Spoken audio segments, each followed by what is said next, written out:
Welcome back to the Lanterne Rouge Cycling Podcast for the recap of Stage 18 of La Vuelta. Another amended stage. We have a very important time trial. We have so many close GC gaps for third, for first and second, for the white jersey.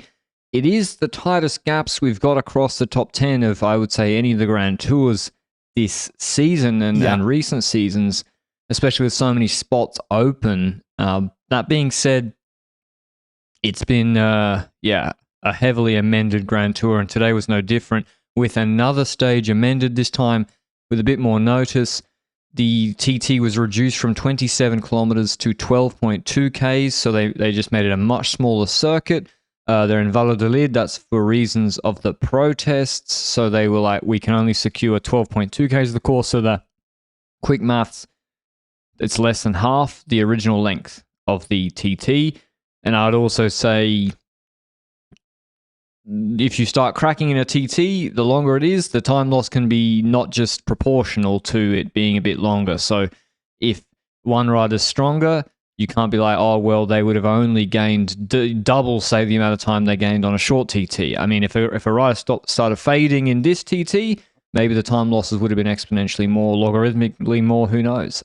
This episode is brought to you by Join Cycling. Anything else pre-stage, Benji, before I do the resultas? I think just in general, we had a feeling of, okay, what's going to happen in this time trial, even with the 27-kilometer time trial in mind. I do think that change towards the 12-kilometer time trial matters for certain riders. A rider like Juan Ayuso, I had a bit more hope in Ayuso, knowing it's a 12-kilometer time trial than a 27-kilometer time trial. I had maybe a bit more hope in Almeida versus a 27-kilometer time trial in a 12-kilometer time trial. So those are like small aspects where I got a little bit more confident in certain riders based on the shortening of the parcours. But let's be honest, Patrick, yesterday we looked at the top 10 of GC and we kind of felt like there would be not many changes in that top 10 of GC. The stage win was open though. Filippo Ganna present, but also other time trialists that could potentially snipe it away. And I was looking forward to see who would win this time trial and who would win our head-to-head between Mathieu Riccitello and Felix Gall. The battle of shit versus ass. Yeah, and I can't remember who I took in the end. Probably Gall. I took Ricky. Yeah, didn't work out in the end. So, Filippo Ganna, he's been in the race anonymous for 2.5 weeks. For nearly 3 weeks when you count the rest days. But all in going for this stage, and he wins the stage. You wait 3 weeks. And then you have to sit in the hot seat for 3 hours. He wins it by 0.9 of a second ahead of Jay Vine. Crazy close. On 13 minutes, almost flat, 56.2 average. Jay Vine is second, as I said, on 0.9. Then a bigger gap to Joao Almeida on 7.5 seconds. So he's the best of the GC riders. Armirel on 10 seconds. Oliveira 10 seconds. So UAE 2.35. Kung on 11 seconds, Kell O'Brien 14, Segart 15, and Vingegaard on 18 seconds. So with rounding, I guess they're saying he has lost 10 seconds. He's lost 10 seconds to Almeida, which probably, well, there's the top 10. We'll get into the rest of the GC guys, Benji. The reason it's shortened makes a big difference is guys like Ivo Oliveira, they're never beating Kung in a 27K TT. But 12Ks? Yeah. It makes it same with Kell O'Brien, track guys. They're in the top 10. I guess Ganna does the business. So a word on him first. Indeed, and in general, first of all, I want to talk about his pacing plan a little bit, because if we take a closer look at his time trial here, there's 2 intermediate checks and the finish line. So there's 3 segments to the parcours that we can analyze. And the first segment, he actually only has the 11th fastest time of everyone. So his start was not exactly fantastic, I would say. Then from T1 to T2, 6th within that period, that middle segment of the race. And it's really in that last spot that he smashes this parcours. There were multiple moments in this time trial where a certain rider got close or even overtook Ganna at the first 2 time checks, but then Ganna destroyed them on the way home in that third segment. And at first, I was like, ooh, is a spacing plan? But in the interview after the race, Ganna was pretty honest about it. He said that he didn't get into the rhythm until the last spot, and then was finally in the rhythm where he felt like He didn't look at the watts. He didn't feel his legs, stuff like that. He was just in the zone. And before then, not really. Do you see that in his performance, or do you think it's also pacing plan, etc.? I mean, the first part was technical, and then the second part was extremely high speed. So it's also just a natural part of the course. I mean, that's maybe what he's alluding to when he says, "I got into the rhythm," but yeah, like it's obvious that he speeds up. But even T1 to T2, he was sixth. He's still 6 seconds behind Vine, but he was 10 seconds quicker than him. T2 to the finish. So on the high speed section, he just obliterated everybody. And that's also why he's so good at those Tirreno Adriatico time trials, the San Benedetto del Tronto, which this year he won once again with like 22 seconds, I think, on Ayuso, which is one of his 3 victories, I think, this year. I think he won that time trial. He also won the Italian NC ITT, and then eventually also today. So his 3rd time trial victory of the year and his 3rd victory of the year, if I am thinking correctly. I have to say, at first, my reaction was, okay, Ganna's done nothing all race, and now he's winning this time trial. I think I look at it way more positively knowing what happened at the Tour de France. He started the Tour de France stage 1, crashed on his head, concussion, looked completely out of it, even in the video that was recorded by Ineos afterwards talking about his concussion, spoke about memory loss after the race from that moment that he crashed. Honestly, I'm just happy Ganna's back at this level because there's so many riders that have concussions that are out of the sport for a year. And it's good to see that that's not the case in this one. Yep, he's back. Is it his best ever performance? I mean, it's probably different not. Because it's week 3 of a TT, of a Grand Tour. It's not a World Champs one-off TT. It's not stage 1 of Tirreno Adriatico. It's, 3 weeks of fatigue in the legs.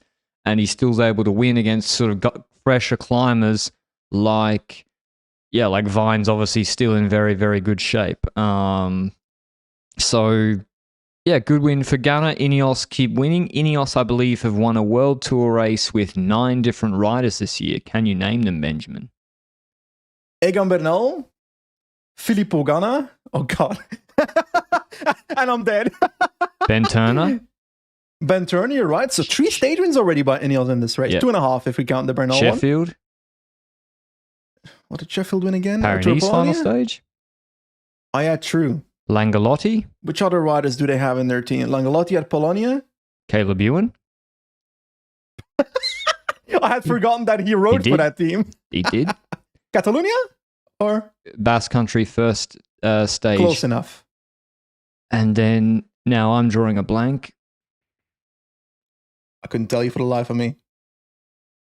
I can't remember the other ones. Has Carlos Rodriguez won any? I don't think so. Aronsman, 2 tour stages. Yeah, of course. We can't forget that. Luke saying, did you say Aronsman?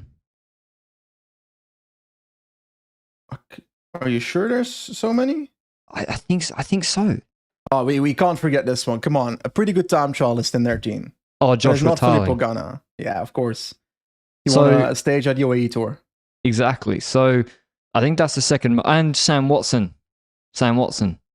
Multiple World Tour wins, I think. He won a prologue in Romandy? Yeah. But not multiple, right?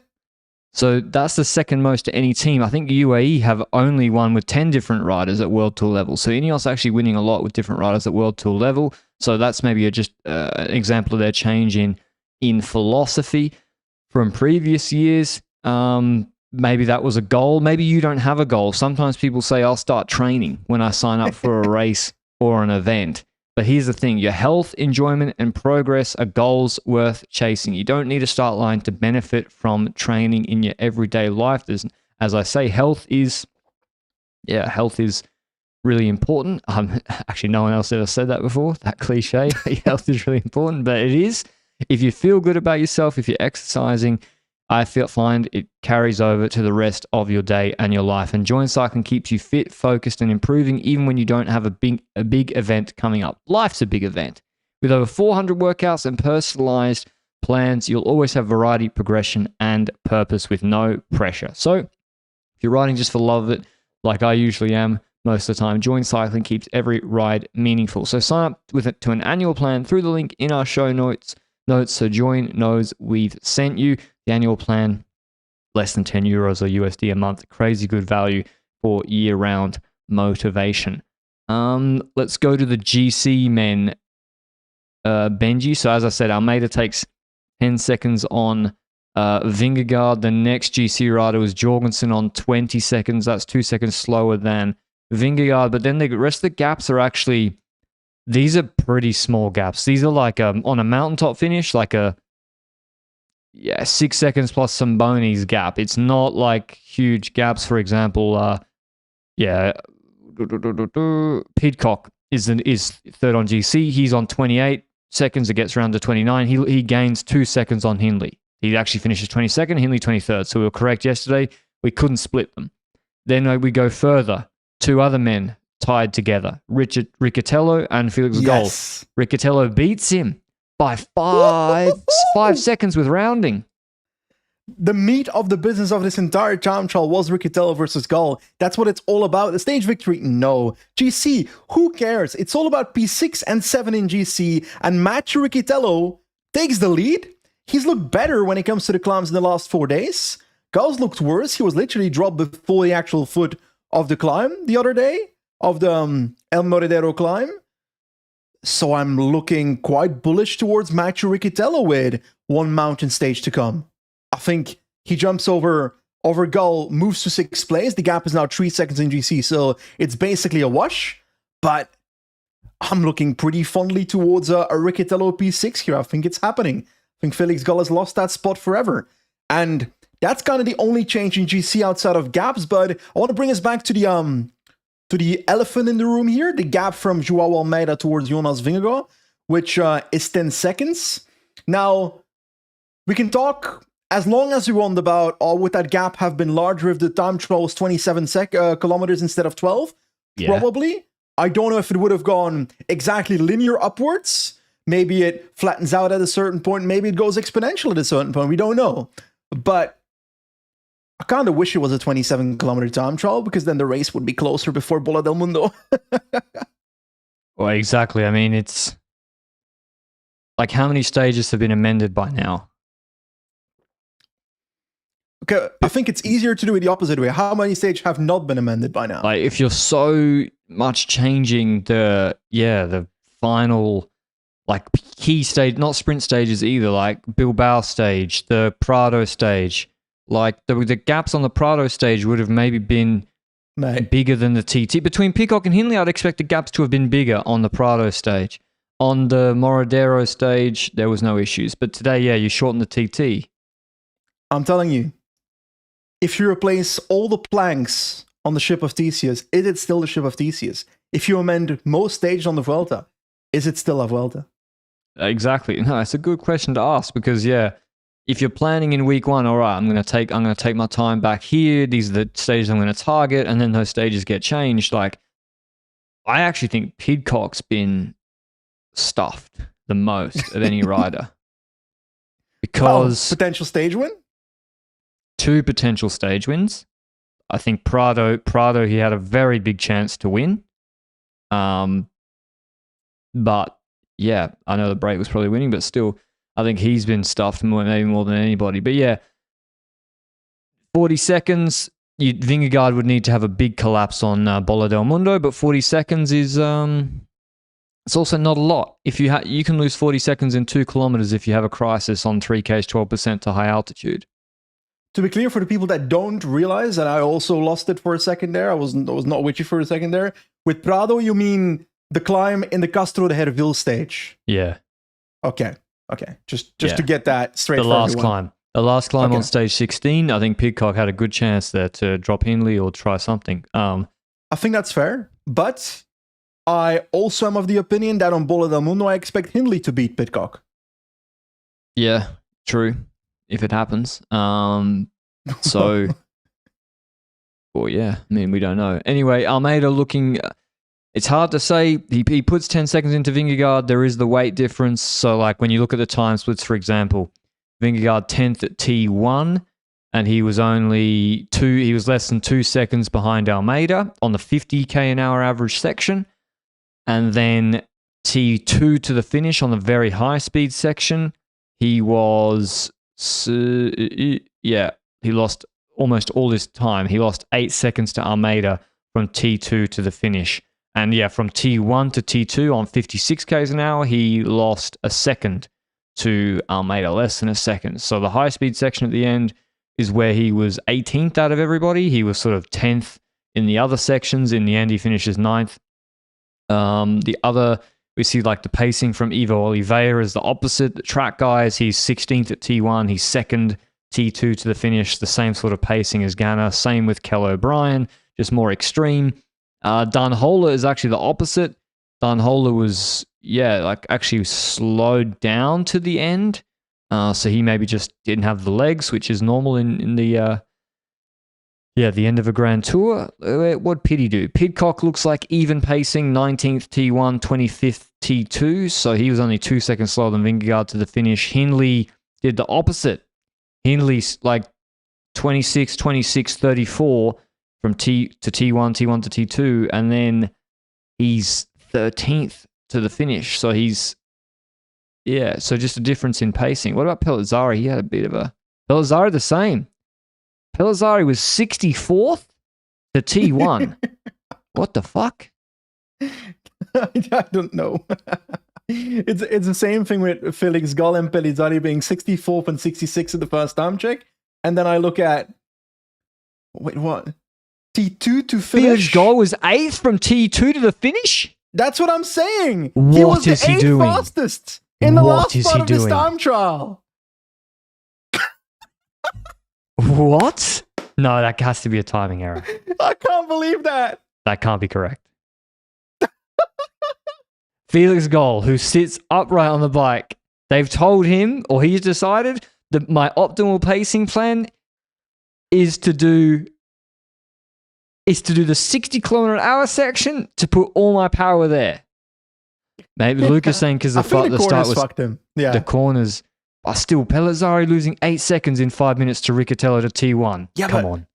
If anything, the last part of Gall is impressive. Yeah, but what? Does this mean he can do very well at the Benedetto del Tronto prologue? I'm sorry, they're not in a kermesse on Pave. It's not that technical. There's some corners. It's not wet.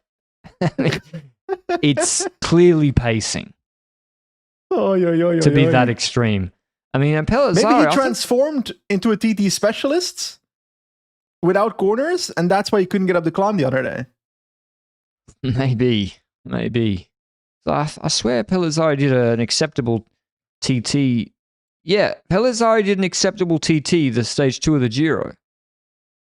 Pellizzari also was 14 faster in the last bit. That's what I'm saying. I'm saying Bora had a different pacing plan to the other GC light guys. They had like a negative split pacing plan.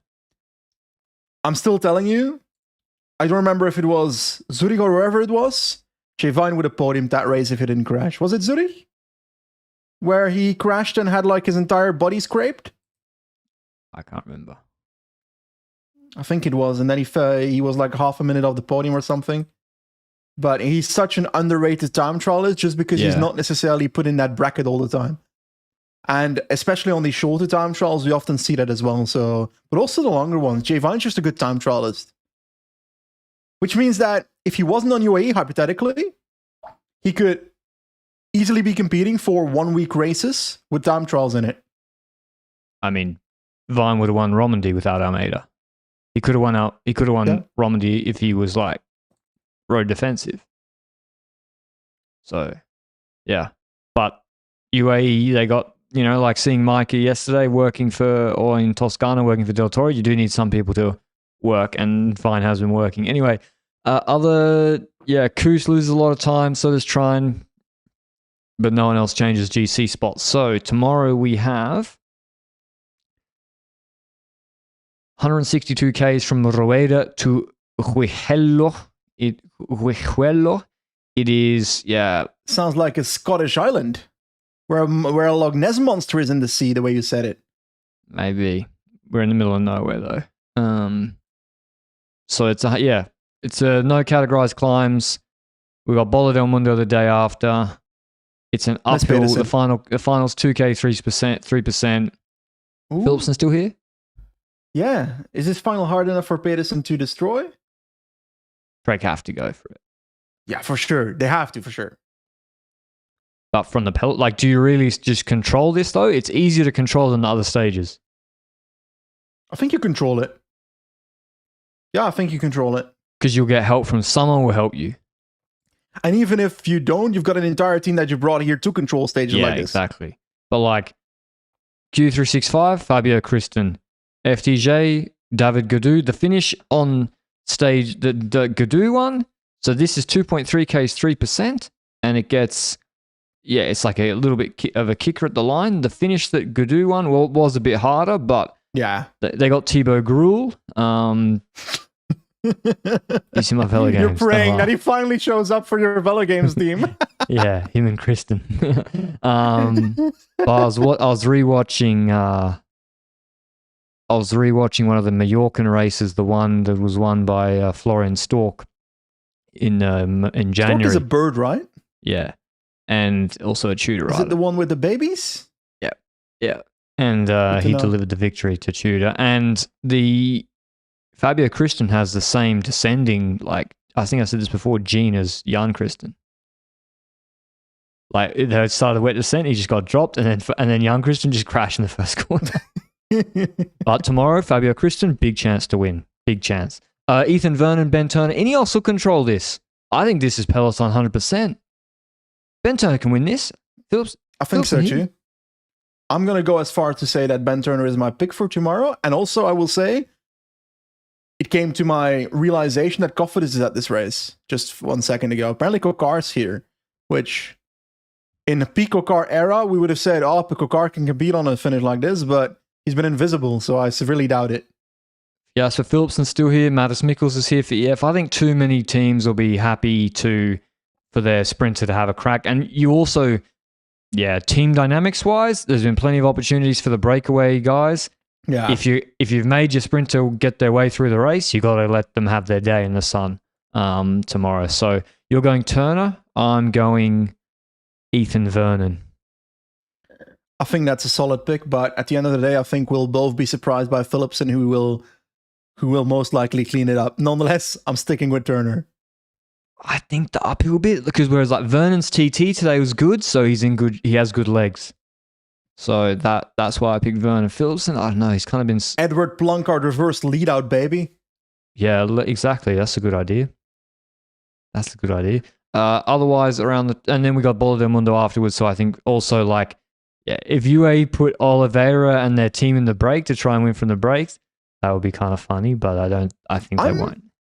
I'm kind of surprised that a lot of their riders got so much freedom to try for the time trial today.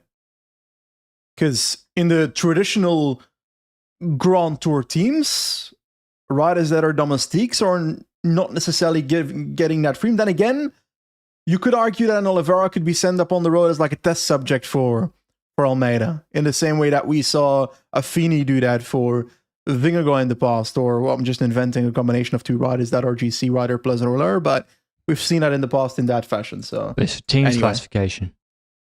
Yeah. It could be. Elsewhere... Team classification. They're up by 30 minutes. UAE's dominating it by 29 minutes. Yeah. But without seeing that, my just because like you think because there's three Visma in the top 10, they'd be leading it, but that's not the case. But that's not the case. It's the three best riders in the stage each time, which means having riders in the breakaway like UAE has done benefits a lot for that. So they're gonna bring that home at this point. Elsewhere, we had Coppa Sabatini, which was won by Isaac Del Toro. He snuck away with Benjamin Thomas in the final flat section before the climb. Ben Granger got with them. He was in the early break. He's like a Paul Double 2.0, not the same sort of climber, but he's on the same team, the Continental MGK Viz construction team, and he's getting consistent results in Italy. And then we did have Ardèche return today. No coverage, so I don't really know what happened, but it seems not a lot on the longer climbs. And Misha Bredevold won a sprint of 50 riders. She keeps winning. Tomorrow there we do have loads. Time trial. 20 kilometers. 20k TT with a hill at the start. That'll be very important for GC. A lot of Kopecky abandoned the race, unfortunately. Back pain. She had back after pain. a crash. Okay. And then tomorrow we have as well Quebec. So we've got Quebec in the evening. We will cover that in the stage after the Saturday podcast. And yeah, that's all from us. So I hope you enjoyed the recap, and we'll see you tomorrow with the Ethan Vernon W. Ciao, ciao.